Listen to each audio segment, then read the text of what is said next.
Hello students, this is the second lecture of electrochemistry. In first lecture, which was given yesterday, we studied what is electrochemistry, what are the importance of electrochemistry, and I told you that in electrochemistry we have to study about three aspects. हमें तीन aspect पढ़ने होते हैं और उन तीन aspect में से एक एस्पेक्ट हम पढ़ रहे हैं electrochemical cell which is also known as galvanic cell और वोल्टेइक सेल। कल हमने पढ़ा इलेक्ट्रोकेमिकल सेल क्या होता है और साथ ही साथ डैनियल सेल क्या होता है और उनके बीच में कंपैरिजन इलेक्ट्रोकेमिकल सेल और डैनियल सेल में थोड़ा सा कंपैरिजन भी आपको बताया था। आज हम पढ़ते हैं कि गैल्वेनिक सेल का थोड़ा सा ओवरव्यू लेते हुए हम सॉल्ट ब्रिज की तरफ बढ़ेंगे। गैल्वेनिक सेल क्या होता है, कल बताया जैसे कि आपको कि गैल्वेनिक सेल में क्या होता है, आपने दो इलेक्ट्रोड चूज़ करनी है। वो दो इलेक्ट्रोड किस तरीके से कंस्ट्रक्ट की थी, हमने दो बीकर लिए हैं, नॉन मेटेलिक बीकर। एक बीकर में हमने एक मेटल का सॉल्ट का सॉल्यूशन लिया, दूसरे में दूसरे मेटल के सॉल्ट का सॉल्यूशन लिया है। दोनों में जिस भी मेटल के सॉल्ट का सॉल्यूशन ले रहे हो वही मेटल आप डिप कर रहे हो उसके अंदर। एग्जाम्पल के लिए हमने जिंक और कॉपर का यूज़ किया था। जिंक मेटल के सॉल्ट का सॉल्यूशन लिया एक बीकर में, दूसरे बीकर में कॉपर मेटल के सॉल्ट का सॉल्यूशन लिया। जिंक वाले सॉल्यूशन में हमने जिंक की रोड डाली थी और कॉपर वाले सॉल्यूशन में कॉपर की रोड डिप की थी। यहाँ पे एक जो भी मेटल्स आपने डिप की हैं मेटल के सॉल्यूशन में, जब भी हम एक मेटल को उसी के सॉल्ट के सॉल्यूशन में डिप करते हैं, देखो सॉल्यूशन में क्या होंगे, आयंस होंगे, तो हम ऐसा भी कह सकते हैं जब हम एक मेटल को मेटल के ही आयन के सॉल्यूशन में डिप करते हैं तो वहाँ पे क्या होता है, जो ये कॉम्बिनेशन बना है, जो ये कपल बना है, इस कपल को बोलते हैं इलेक्ट्रोड। तो जब हमने जिंक को जिंक के सॉल्ट के सॉल्यूशन में डिप किया तो वो जिंक इलेक्ट्रोड कहलाए, और जब हमने कॉपर को कॉपर के सॉल्ट के सॉल्यूशन में डिप किया तो वो कॉपर इलेक्ट्रोड कहलाए। तो दो इलेक्ट्रोड यहाँ पे हो जाती है, एक जिंक इलेक्ट्रोड एक कॉपर इलेक्ट्रोड। जिंक जो मेटल होती है उसकी टेंडेंसी होती है इलेक्ट्रॉन को लॉस करने की as compare to copper, and copper की टेंडेंसी होती है इलेक्ट्रॉन को गेन करने की एज कम्पेयर टू जिंक। तो इलेक्ट्रॉन जिंक जो मेटल है वो इलेक्ट्रॉन लॉस करता है, सॉल्यूशन के अंदर इलेक्ट्रॉन्स जाएंगे, और जिंक मेटल जो है जैसे ही इलेक्ट्रॉन लॉस करेगा क्या बना देगा वहाँ पे Zn2 पॉजिटिव। तो Zn2 पॉजिटिव जो है सॉल्यूशन में पहले भी थी, अब और भी आ रहे हैं यहाँ पे, जैसे यहाँ पे साइडों में दिखाया गया आपको जो दो बिल्कुल एकदम से जुड़ी हुई लेयर दिखाई गई हैं, एकदम मतलब बिल्कुल टाइट लेयर दिखाई गई है, वो मेटल को रिप्रेजेंट कर रही हैं। और जो इस इलिप्टिकल पिक्चर के अंदर आपको साइड में जो थोड़ा खुले हुए से जो एटम्स टाइप दिखाई दे रहे हैं सर्कुलर, वो सॉल्यूशन में दिखाए गए हैं। तो लेफ्ट साइड में आपको दिखाया गया है कि जिंक जो मेटल है वो डिसॉल्व हो रहा है सॉल्यूशन में, और आपको क्या दे रहा है Zn2 पॉजिटिव। मतलब हम कह सकते हैं zinc is oxidise to Zn2 positive. तो जिंक ने क्या करा है, दो इलेक्ट्रॉन लॉस करे हैं और Zn2 पॉजिटिव बना लिया है। राइट साइड में हम देख सकते हैं कि कॉपर के जो आयन है कॉपर 2 पॉजिटिव सॉल्यूशन में, वो कहाँ पर जा रहे हैं, वो मेटल की तरफ जा रहे हैं, मेटल पे डिपॉजिट हो रहे हैं। तो हम कह सकते हैं कॉपर 2 पॉजिटिव आयन जो है रिड्यूस्ड हो रहे हैं किसमें, कॉपर में। और कल आपको बताया था जहाँ पर भी ऑक्सीडेशन होती है वो एनोड होता है और जहाँ पर रिडक्शन होती है वो कैथोड होता है। ओके, अब जिंक ने इलेक्ट्रॉन लॉस करे हैं, वो इलेक्ट्रॉन जो है ट्रैवल कर रहे हैं कैथोड की तरफ जा रहे हैं, और इलेक्ट्रॉन का जो ट्रैवल करता है उसके अपोजिट डायरेक्शन में करंट चलता है। यहाँ पे एक बल्ब दिखाया गया जो ग्लो कर रहा है, तो एक ग्लो जो बल्ब है उसका ग्लो होना हमें रिप्रेजेंट करता है कि यहाँ पे जो केमिकल एनर्जी थी, स्पॉन्टेनियस एनर्जी, वो किस में कन्वर्ट हो चुकी है, इलेक्ट्रिकल एनर्जी में कन्वर्ट हो चुकी है। और कल हमने देखा कि इस जो केमिकल रिएक्शन की हम बात कर रहे हैं, जो एक गैल्वेनिक सेल है, इस गैल्वेनिक सेल में हम एक इन्वर्टेड यू शेप की ट्यूब यूज़ करते हैं जिसको हम सॉल्ट ब्रिज कहते हैं। तो उसके बारे में आज हमने पढ़ना है कि सॉल्ट ब्रिज क्या होता है और उसकी क्या क्या एप्लीकेशंस हैं, इंपॉर्टेंस क्या है। Now what is a salt bridge? It is a device which is used in an electrochemical cell for connecting its oxidation and reduction half cells. देखो, जो एक ऐसी डिवाइस है सॉल्ट ब्रिज जो यूज़ की जाती है इलेक्ट्रोकेमिकल सेल में, किसको कनेक्ट करने के लिए, जो दो हाफ सेल हैं जिसमें एक जगह ऑक्सीडेशन हुई और रिडक्शन हुई है, उन दोनों हाफ सेल को कनेक्ट करने के लिए हम इसका यूज़ करते हैं। ये एक इन्वर्टेड यू शेप ट्यूब होती है, उल्टे यू शेप की ट्यूब होती है, और it consist of inert electrolyte. इसमें इनर्ट इलेक्ट्रोलाइट होते हैं like silver nitrate, potassium chloride, potassium sulphate etcetera हम यूज़ कर सकते हैं इसमें। अब इसकी ज़रूरत क्या पड़ती है, what is the function of salt bridge, this is the main question, ध्यान रहे आप लोगों की, इम्पोर्टेंट क्वेश्चन है बोर्ड पॉइंट ऑफ व्यू से, बोर्ड के पॉइंट ऑफ व्यू से बहुत ही इंपॉर्टेंट क्वेश्चन होता है सॉल्ट ब्रिज क्या होता है और उसकी एप्लीकेशन क्या है। तो सॉल्ट ब्रिज क्या है वो हमने सीख लिया है, अब उसकी एप्लीकेशन क्या है, फंक्शन क्या है, इंपॉर्टेंस क्या है वो समझना है। तो मेन इंपॉर्टेंट जो फंक्शन है सॉल्ट ब्रिज का वो ये है कि टू मेंटेन इलेक्ट्रिकल न्यूट्रलिटी, जो सॉल्ट ब्रिज है वो क्या करता है, मेंटेन करता है इलेक्ट्रिकल न्यूट्रलिटी को, मतलब हम कह सकते हैं ये करंट को अलो करेगा फ्लो होने के लिए दो हाफ सेल्स के बीच में विदाउट मिक्सिंग देम, उनको मिक्स किए बिना। और सेल जो है दूसरा हम इसमें लिखते हैं कि सेल जो है कंटिन्यू वर्क करता है, इसमें सेल स्टॉप नहीं होगा एक टाइम के लिए। ओके, तो ये चीज़ हमने ध्यान रखनी है, इलेक्ट्रिकल न्यूट्रलिटी मेंटेन रहती है और कंटिन्यूटी मेंटेन रहेगी। साथ ही साथ आप इसमें बताएंगे इनर सर्किट को कंप्लीट करता है सॉल्ट ब्रिज, उनको मिक्स किए बिना ही, ठीक है, आयंस का फ्लो होगा, इलेक्ट्रॉन्स जो है कंटिन्यू फ्लो करते रहेंगे। तो ये कुछ जो है फंक्शन रहते हैं सॉल्ट ब्रिज के, इनको आपने ध्यान से पढ़ लेना है, समझ लेना है।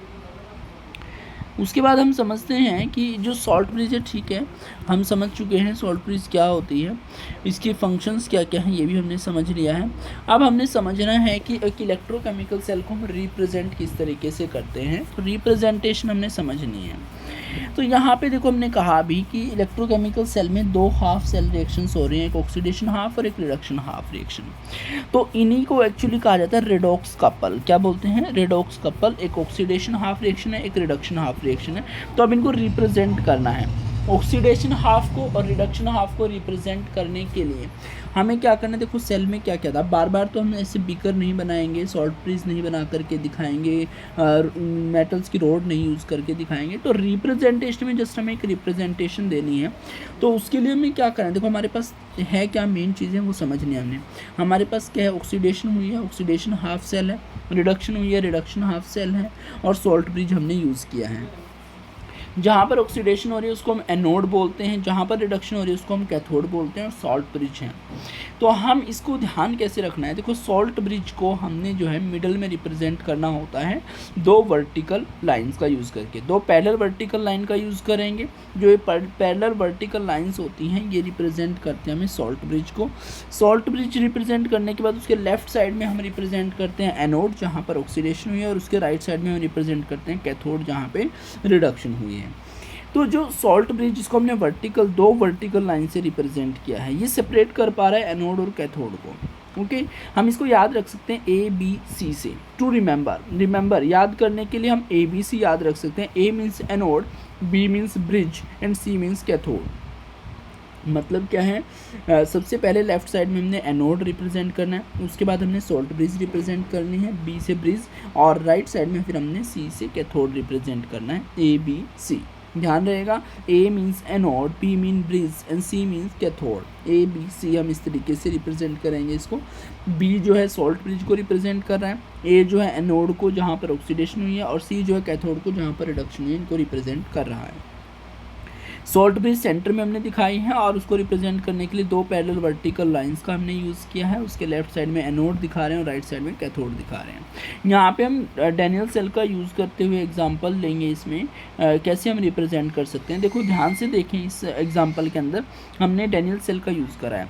डैनियल सेल के अंदर जो है ना सॉल्ट ब्रिज, और सॉल्ट ब्रिज के लेफ्ट में जो जिंक वाला कंटेनर था वहाँ पर ऑक्सीडेशन हो रही थी, और कॉपर वाले में क्या हो रही थी, रिडक्शन हो रही थी। यहाँ पे थोड़ा सा मिस्टेक है, उसको हम ठीक करेंगे। जैसे देखो जिंक वाली साइड जो है सही दिखाई गई, कॉपर वाली साइड में थोड़ा सा मिस्टेक, आप इसको ठीक कर सकते हैं। देखो जिंक से क्या बन रहा है, जिंक 2 पॉजिटिव बन रहा है। जिंक सॉलिड फॉर्म में है और उसने इलेक्ट्रॉन लॉस करके क्या बना दिया, जिंक 2 पॉजिटिव। देखो कितने इलेक्ट्रॉन लॉस हो रहे हैं, हमें कोई लिखने की जरूरत नहीं है कि इतने इलेक्ट्रॉन लॉस हुए हैं, हम सिंपल इसको रिप्रेजेंट करेंगे। यहाँ पे जिंक से बना है जिंक 2 पॉजिटिव, सॉल्ट ब्रिज हमने रिप्रेजेंट करा, फिर उसके साइड में दिखाया कॉपर 2 पॉजिटिव आएगा, यहाँ कॉपर 2 पॉजिटिव से बन रहा है कॉपर, तो यहाँ पे गेन ऑफ इलेक्ट्रॉन हुआ है राइट साइड में, तो ये कैथोड को रिप्रेजेंट कर रहा है। अब आपने इसमें क्या ध्यान रखना है, देखो जिंक और जिंक 2 पॉजिटिव और इधर कॉपर 2 पॉजिटिव और कॉपर के बीच में जो है एक सिंगल वर्टिकल लाइन का यूज़ किया गया है। तो ये किसको रिप्रेजेंट करता है, ये जो है सिंगल वर्टिकल लाइन ये इलेक्ट्रोड और इलेक्ट्रोलाइट इंटरफेस को रिप्रेजेंट करता है। मतलब ये दो अलग अलग फेज को अलग करेगा, सॉलिड और सॉल्यूशन को। ठीक है, ऊपर बताया भी गया है कि सॉलिड और सॉल्यूशन को जो हम इंटरफेस बनाए, इंटरफेस मतलब क्या, एक बाउंड्री है ये सॉलिड के बीच में और सॉल्यूशन के बीच में, तो उसको रिप्रेजेंट करने के लिए हम एक सिंगल वर्टिकल लाइन का यूज़ करते हैं। तो इस तरीके से हमने रिप्रेजेंटेशन देनी है इलेक्ट्रोकेमिकल सेल की। और representation of an electrochemical cell is the important part for this unit. आप इस यूनिट के लिए इम्पोर्टेंट पार्ट समझ सकते हैं, क्योंकि रिप्रेजेंटेशन से बहुत सारे न्यूमेरिकल सॉल्व होंगे। न्यूमेरिकल जब हमें रिप्रेजेंटेशन समझ में आ गई है तो एक रिएक्शन से हम रिप्रेजेंटेशन लिख सकते हैं और एक इलेक्ट्रोकेमिकल सेल की रिप्रेजेंटेशन से हम रिएक्शन लिख सकते हैं। देखो मैंने अगर कोई रिएक्शन दी है उसमें आपको पता लगेगा कि एनोड कौन है, कैथोड कौन है, मतलब जिस पे ऑक्सीडेशन हो रही है वो एनोड, जिस पे रिडक्शन हो रही है वो कैथोड। तो एक रिडॉक्स रिएक्शन को जब आप हाफ सेल्स में बांट लेते हैं, इसको डिस्ट्रीब्यूट कर लेंगे कि ये ऑक्सीडेशन हाफ रिएक्शन और ये रिडक्शन हाफ रिएक्शन है, तो ऑक्सीडेशन हाफ रिएक्शन लिख लोगे, रिडक्शन हाफ रिएक्शन लिख लोगे। तो वहाँ से आप क्या कर सकते हैं, सॉल्ट ब्रिज के लेफ्ट साइड में एनोड रिप्रेजेंट कर सकते हैं और राइट साइड में कैथोड रिप्रेजेंट कर सकते हैं। मतलब एक रिडॉक्स रिएक्शन से हम क्या रिप्रेजेंट कर सकते हैं, इलेक्ट्रोकेमिकल सेल को रिप्रेजेंट कर सकते हैं। इन द सिमिलर मैनर अगर हमें रिप्रेजेंटेशन दी गई है तो उससे हम क्या रिप्रेजेंट कर सकते हैं, उससे हम रिएक्शन जो है रिडॉक्स रिएक्शन वो लिख सकते हैं। जैसे अगर हमें रिप्रेजेंटेशन दी जाती है कोई, तो उसमें सॉल्ट ब्रिज हमें कैसे पता लगेगा कि सॉल्ट ब्रिज है, दो वर्टिकल पैरेलल लाइंस दिखाई देंगी, उसके लेफ्ट साइड में एनोड होगा और राइट साइड में क्या होगा, कैथोड होगा। तो एनोड जो दिया गया मतलब उस पर ऑक्सीडेशन है, तो वहाँ से हम ऑक्सीडेशन हाफ रिएक्शन लिख सकते हैं। जो सॉल्ट ब्रिज है उसके राइट साइड में कैथोड दिया होगा, तो कैथोड में क्या होता है, रिडक्शन होता है, तो हम रिडक्शन हाफ रिएक्शन लिख सकते हैं। दोनों में नंबर ऑफ इलेक्ट्रॉन बैलेंस करने के बाद हम उसमें क्या कर सकते हैं, ऐड करके ओवरऑल नेट रिडॉक्स रिएक्शन लिख सकते हैं। तो समझने की बात है कि जो रिप्रेजेंटेशन है इलेक्ट्रोकेमिकल सेल की मोस्ट इंपॉर्टेंट पार्ट है ये। ठीक है, उस रिप्रेजेंटेशन से हम रिडॉक्स रिएक्शन लिख सकते हैं और रिडॉक्स रिएक्शन से रिप्रेजेंटेशन लिख सकते हैं। न्यूमेरिकल्स में काफ़ी हेल्पफुल रहता है ये। तो इससे हमने सीख लिया यहाँ पे कि रिप्रेजेंटेशन जो होती है इलेक्ट्रोकेमिकल सेल की वो क्या होती है, किस तरीके से हमें उसको वर्क करना है और कैसे हमारे लिए यूज़फुल होगी, वो चीज़ हमने समझ ली है। उसके बाद आती है जी एक टर्म इलेक्ट्रोड पोटेंशियल। क्या समझना है हमने, इलेक्ट्रोड पोटेंशियल क्या होता है वो चीज़ समझते हैं। अब ध्यान से देखेंगे कि इलेक्ट्रोड क्या था और इलेक्ट्रोड पोटेंशियल क्या है। देखो मैंने आपको बताया कि जब एक मेटल को उसी के आयंस में डिप किया जाता है तो जो एक कॉम्बिनेशन बनता है, जो एक कपल बनता है, उसको बोलते हैं हम इलेक्ट्रोड। क्या बोलते हैं, electrode.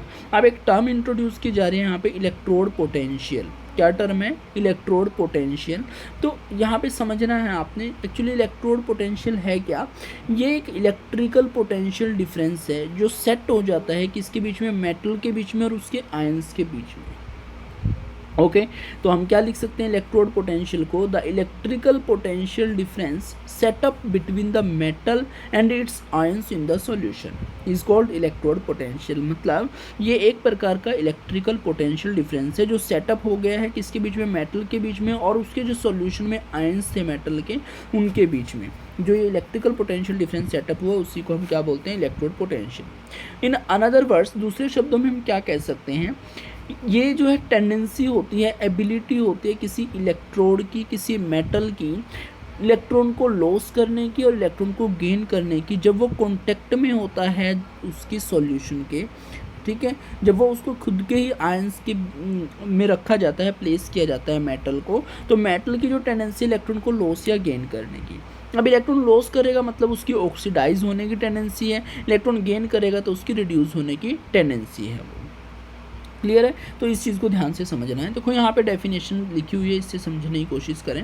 The tendency of a metal to get oxidised or reduced when it is placed in a solution of its own salt. जब एक मेटल को उसी के सॉल्ट के सॉल्यूशन में प्लेस किया जाएगा, डिप किया जाएगा, तो उस टाइम पर मेटल की क्या एबिलिटी है, क्या टेंडेंसी है, क्या पावर है, ऑक्सीडाइज होने की है, रिड्यूस होने की, जो भी है उसी को हम क्या बोलते हैं, इलेक्ट्रोड पोटेंशियल। आगे एक्सप्लेन किया गया है, when a metal M is placed in A solution containing its own ions. जब एक मेटल को उसी के सॉल्यूशन में डिप किया गया है तो मेटल में अंडरगो आइदर ऑक्सीडेशन और रिडक्शन, मेटल की इधर ऑक्सीडेशन हो सकती है, रिडक्शन हो सकती है। ऑक्सीडेशन मतलब या तो वो इलेक्ट्रॉन लॉस कर सकता है, रिडक्शन मतलब या तो वो इलेक्ट्रॉन गेन कर सकता है। इफ़ मेटल अंडरगोज ऑक्सीडेशन, अगर मेटल की ऑक्सीडेशन होती है, देन पॉजिटिव मेटल आयंस में पास इनटू द सॉल्यूशन, तो जो मेटल है वो क्या करेगा, पॉजिटिव मेटल आयंस को सॉल्यूशन में पास करेगा। Like the reaction is shown here, oxidation half reaction कैसे शो की गई है, मेटल है, मेटल से मेटल के आयन बन रहे हैं और इलेक्ट्रॉन लॉस हो रहे हैं। And if the metal undergoes reduction, अगर मेटल की रिडक्शन हुई है तो मतलब क्या है, नेगेटिव आयंस में get deposited over the metal.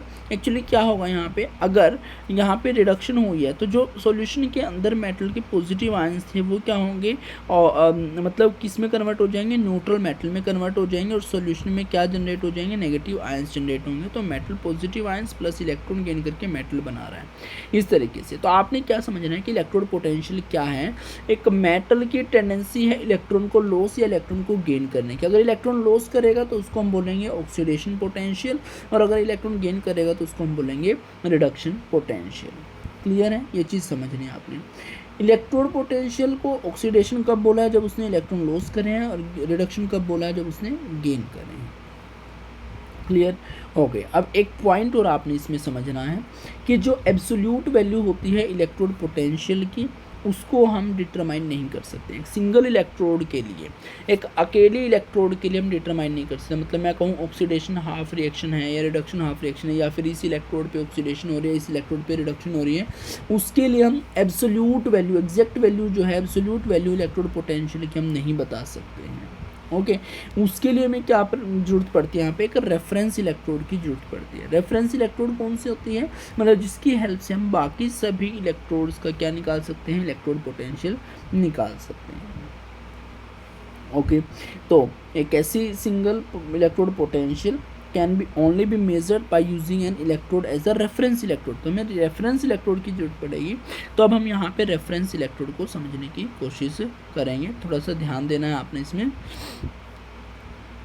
Okay, तो रेफरेंस इलेक्ट्रोड यहाँ पे दिखाई गई आपको SHE, standard hydrogen electrode. SHE जो स्टैंडर्ड हाइड्रोजन इलेक्ट्रोड नीचे शो किया गया है, ये क्या है, ये आपकी जो है रेफरेंस इलेक्ट्रोड है। मतलब इसका यूज़ करके हम क्या कर सकते हैं, बाकी इलेक्ट्रोड्स का जो इलेक्ट्रोड पोटेंशियल है वो जो निकाल सकते हैं।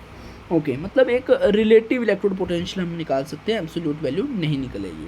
ओके, तो standard hydrogen electrode it is also known as the normal hydrogen electrode, NHE और SHE। S मतलब स्टैंडर्ड, H मतलब हाइड्रोजन, E मतलब इलेक्ट्रोड, और NHE मतलब N मतलब नॉर्मल, H मतलब हाइड्रोजन, E मतलब इलेक्ट्रोड। तो स्टैंडर्ड हाइड्रोजन इलेक्ट्रोड और नॉर्मल हाइड्रोजन इलेक्ट्रोड। ओके, तो ये जो स्टैंडर्ड हाइड्रोजन इलेक्ट्रोड है वो क्या होता है, देखो हमने कहा इलेक्ट्रोड कब बनती है, जब हम मेटल को उसी के आयंस में डिप कर देते हैं। तो हमने क्या किया, यहाँ पर एक कंटेनर लिया है, एक बीकर लिया है, ठीक है। ध्यान रहे बीकर जो हम यूज़ कर रहे हैं मोस्टली यहाँ पर नॉन मेटेलिक होने चाहिए, और उस बीकर में हमने जो है 1 मोलर जो है सॉल्यूशन लिया है हाइड्रोजन क्लोराइड का, HCl का 1 मोलर सॉल्यूशन। अब 1 मोलर क्या होता है, ये आप सेकंड यूनिट में पढ़ चुके होंगे सॉल्यूशन के अंदर। वहाँ पर हम पढ़ते हैं कि मोलर क्या है, और +1 क्लास में ही पढ़ा जाता है मोलैरिटी वगैरह सब कुछ। तो 1 मोलर हमने HCl सॉल्यूशन लिया है कंटेनर के अंदर, और उसमें हमने क्या किया है, एक अरेंजमेंट इस तरीके से की है कि हम हाइड्रोजन गैस उसके अंदर पास करवा रहे हैं। जैसे हम हाइड्रोजन गैस पास करवा रहे हैं 1 बार प्रेशर पे हम पास करवाएंगे। तो यहाँ पे जो वर्ड स्टैंडर्ड यूज़ किया गया है, स्टैंडर्ड का मतलब क्या है, यहाँ पे टेम्परेचर, प्रेशर और जो कंसनट्रेशन की जो भी लिमिट्स हैं वो कैसी रहेंगी, स्टैंडर्ड रहेंगी। मतलब अगर प्रेशर हम यूज़ कर रहे हैं तो वो 1 बार हमने यूज़ करना है, कंसनट्रेशन यूज़ कर रहे हैं तो वो 1 मोलर यूज़ करनी है, टेम्परेचर यूज़ कर रहे हैं तो वो 298 केल्विन या फिर 25 डिग्री सेल्सियस रूम टेम्परेचर हमने यूज़ करना है। ओके, आप ध्यान से समझेंगे कि हमने ऐसी अरेंजमेंट इसमें करवा दी है कि हम हाइड्रोजन गैस को पास करवा रहे हैं। इसमें हमने साथ में एक प्लेटिनम रोड डिप की है, और साथ में वो उसमें प्लेटिनम फॉइल भी लगाई गई है। अब यहाँ पे प्लेटिनम रोड जो यूज़ की गई है उसका क्या काम है, प्लेटिनम की जो हमने वायर यूज़ करी है उसका क्या काम है। देखो इलेक्ट्रॉन के फ्लो के लिए हमें कुछ ना कुछ तो चाहिए ना, मतलब कोई सोर्स जिसके थ्रू इलेक्ट्रॉन फ्लो कर पाएंगे। अब यहाँ पे गैस है, गैस के थ्रू तो इलेक्ट्रॉन फ्लो नहीं कर पाएंगे, तो हमें उस इलेक्ट्रॉन्स के फ्लो फ्लो के लिए यहाँ पे क्या चाहिए, एक मेटलिक वायर चाहिए। तो हमने एक इनर्ट मेटल का यूज़ करने की कोशिश की है, हम प्लेटिनम यूज़ कर रहे हैं यहाँ पे। तो प्लेटिनम की वायर यूज़ करी है और साथ में हमने एक प्लेटिनम की फॉइल यूज़ करी है, उस वायर में ही नीचे कनेक्ट है वो फॉइल। ओके, तो जो यहाँ पे प्लेटिनम फॉइल है उसको कोट किया गया है, कोटिंग की गई है प्लेटिनम ब्लैक पाउडर के साथ। और ये जो प्लेटिनम ब्लैक पाउडर है ये क्या करेगा, इंक्रीज़ करेगा सरफेस एरिया को। नोट दीज पॉइंट्स, जो पॉइंट्स आपको बताए जा रहे हैं इनको ध्यान से आपने नोट करना है कि जो प्लेटिनम वायर हमने स्टैंडर्ड हाइड्रोजन इलेक्ट्रोड में यूज़ करी है वो क्यों करी है, to the flow of electrons के फ्लो के लिए हमने यूज़ करा है। और जो प्लेटिनम फॉइल यहाँ पे यूज़ की गई है उस पर कोटिंग की गई है किसकी, प्लेटिनम ब्लैक पाउडर की। वो किस लिए की गई है, to increase the surface area को इंक्रीज़ करने के लिए। ओके, अब यहाँ पे आपको जो है रिप्रेजेंटेशन दिखाई गई है स्टैंडर्ड हाइड्रोजन इलेक्ट्रोड की। इस रिप्रेजेंटेशन को ध्यान से देखेंगे। यहाँ पे लिखा गया है सबसे पहले प्लेटिनम, फिर कॉमा लगाया गया H2, ब्रैकेट में लिखा गया ये गैस है और एटमॉस्फेरिक प्रेशर 1 बार या 1 एटमॉस्फेरिक है। फिर यहाँ पे एक सिंगल, जो आप कह सकते हैं कि आपने क्या रिप्रेजेंट करा है, एक एक्वस सॉल्यूशन और गैस के बीच में इंटरफेस आप यूज़ कर रहे हैं यहाँ पे, ठीक है। तो वो इंटरफेस आपने सिंगल वर्टिकल लाइन से रिप्रेजेंट करा है। H पॉजिटिव आयंस लिखा है और एक्वस सॉल्यूशन में है और इनकी जो कंसंट्रेशन है वो कितने हैं, 1 मोलर है। फिर आपने क्या करा है, वर्टिकल लाइंस यूज़ करी हैं। जो वर्टिकल लाइंस यूज़ करी हैं, 2 वर्टिकल लाइन ये सॉल्ट ब्रिज को रिप्रेजेंट करती हैं, ठीक है। इस तरीके से आपने इसको समझना है। अब क्योंकि हम ये चीज़ समझ पा रहे हैं कि ये एक अकेली इलेक्ट्रोड है तो इसमें कोई सॉल्ट ब्रिज हमें लगाने की जरूरत नहीं है, तो यहाँ पे स्टॉप कर देते हैं हम इसको। तो जो स्टार्टिंग में प्लेटिनम लिखा है वो प्लेटिनम बताता है कि इलेक्ट्रॉन के ट्रांसफ़र के लिए इनर्ट मेटल की जरूरत थी, तो वो प्लेटिनम की वायर का हमने यूज़ करा है। हाइड्रोजन गैस हमने पास करवाई है H पॉजिटिव में, HCl सॉल्यूशन है तो वो सॉल्यूशन में क्या देंगे, H पॉजिटिव आयन रिप्रेजेंट कर रहे हैं। तो हाइड्रोजन गैस आपने रिप्रेजेंट इसमें पास करवाई है H पॉजिटिव के आयन्स में। ओके, अब यहाँ पे रिएक्शन क्या हो रही है, जो H पॉजिटिव आयंस है सॉल्यूशन में वो इलेक्ट्रॉन गेन करके क्या बनाएंगे, हाइड्रोजन गैस बनाएंगे। तो ये आपने रिप्रेजेंट कर देने रिएक्शन, क्योंकि आपने यहाँ पे दिखाया कि इलेक्ट्रॉन गेन हो रहे हैं तो रिडक्शन टर्म में आपने रिप्रेजेंट करा है।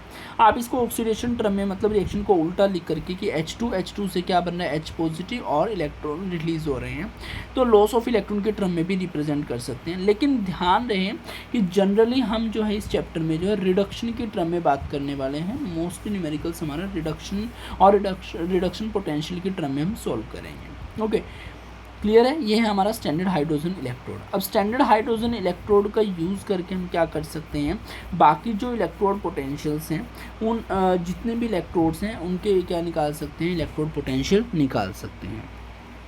ओके, यहाँ पे आपको कुछ बातें बताई गई हैं वो ध्यान से नोट करें कि स्टैंडर्ड इलेक्ट्रोड पोटेंशियल क्या होता है। It is a measure of tendency of a metallic electrode to lose or gain electrons when it is in contact with a solution of its sound salt.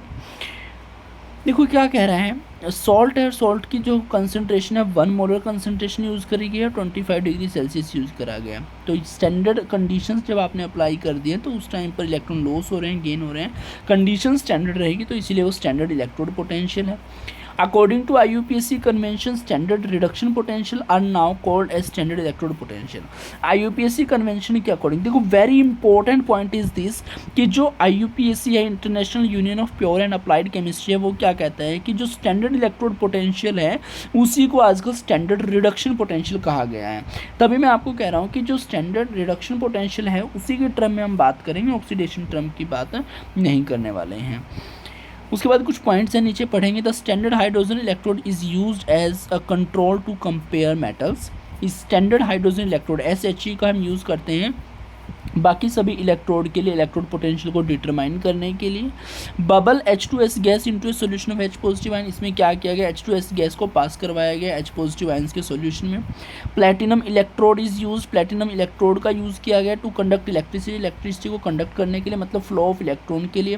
Platinum is use as it is a unreactive metal, मतलब ये inert metal है, ठीक है जी। ये सारी बातें मैंने आपको बता दी हैं, फिर भी आप इसमें पढ़ लें एक बार। फिर स्टैंडर्ड कंडीशन क्या क्या यूज़ करी है, जो H पॉजिटिव आयन से HCl का सॉल्यूशन लिया वो 1 मोलर लिया गया है, 1 मोल पर लीटर आप इसको कह सकते हैं, 1 मोल पर डेसीमीटर क्यूब कह सकते हैं। और प्रेशर जो आप इसमें 1 बार का प्रेशर यूज़ कर रहे हैं, 100 किलो पास्कल का बोल सकते हैं, 1 बार बोल सकते हैं, 1 एटमॉस्फेरिक बोल सकते हैं, और टेम्परेचर जो है 298 केल्विन आपने यूज़ किया है। The electrode potential is defined as zero. अब अगर पूछा जाए कि स्टैंडर्ड हाइड्रोजन इलेक्ट्रोड का पोटेंशियल कितना है, जीरो, कितना हम कहेंगे 0 वोल्ट है। The electrode potential is defined as zero, so the potential difference of any half cell attach to it is the electrode potential of that metal. तो conventionally मान लिया गया कि जो स्टैंडर्ड हाइड्रोजन इलेक्ट्रोड है SHE, उसका electrode potential कितना है, 0 वोल्ट। एक नंबर में क्वेश्चन पूछा जाता है हमारे एग्जाम में कि जो NHE है या फिर SHE है, उनका इलेक्ट्रोड पोटेंशियल कितना होता है, 0.0 वोल्ट होता है। ओके, और इसकी हेल्प से हम क्या कर सकते हैं, बाकी सभी जो मेटल्स हैं, इलेक्ट्रोड हैं, उनको कंपेयर करके हम क्या निकाल सकते हैं, इलेक्ट्रोड पोटेंशियल। तो हम इसका यूज़ करके, जो स्टैंडर्ड हाइड्रोजन इलेक्ट्रोड है, इसका यूज़ करके बाकी सभी मेटल्स के लिए इलेक्ट्रोड पोटेंशियल कैसे निकाल सकते हैं, ये हम नेक्स्ट लेक्चर में देखेंगे। तब तक के लिए आपने पढ़ के आना है कि सॉल्ट ब्रिज क्या होती है, फंक्शनिंग ऑफ सॉल्ट ब्रिज क्या होती है, इलेक्ट्रोड पोटेंशियल क्या होता है, स्टैंडर्ड हाइड्रोजन इलेक्ट्रोड पोटेंशियल क्या है, और साथ ही साथ आपने इसमें पढ़ना है कि जो सॉल्ट ब्रिज है उसके फंक्शन समझ लेने हैं और रिप्रेजेंटेशन क्या है इलेक्ट्रोकेमिकल सेल की, ये सारी बातें आपने पढ़ के आनी है। मैं कहूँगा कि ये आज का जो लेक्चर है बहुत ही इंपॉर्टेंट लेक्चर है, न्यूमेरिकल पॉइंट ऑफ व्यू से भी और एग्ज़ाम पॉइंट ऑफ व्यू से भी। तो आपने इसको ध्यानपूर्वक पढ़ना है, समझना है, NCERT बुक्स को पढ़ना है प्रॉपर तरीके से। कोई डाउट आ रहा है तो आप पूछ सकते हैं। बाकी के बातें जो हम नेक्स्ट लेक्चर में सीखेंगे। Okay, thank you, have a nice day.